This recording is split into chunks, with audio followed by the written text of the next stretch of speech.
শামসুর রহমানের কলমে কেউ কি এখন কেউ কি এখন এই অবেলায় আমার প্রতি বাড়িয়ে দেবে হাত? আমার স্মৃতির ঝোপে ঝাড়ে হরিণ কাঁদে অন্ধকারে।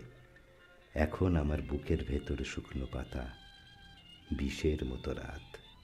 দ্বিধান্বিত দাঁড়িয়ে আছে একটি সাঁকোর কাছাকাছি। চোখ ফেরাতেই দেখি সাঁকো এক নিমেষে ভাঙল অকস্মাৎ। গৃহে প্রবেশ করব সুখে, চৌখাটে যায় কপাল ঠুকে। বাইরে থাকি নত মুখে, নেকড়েগুলো দেখায় তীক্ষ্ণ দাঁত। অপরাহ্নে ভালোবাসা চক্ষে নিয়ে গহন ভাষা, গান শোনালো সর্বনাশা।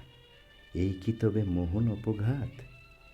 কেউ কি এখন এই অবেলায় আমার প্রতি বাড়িয়ে দেবে হাত?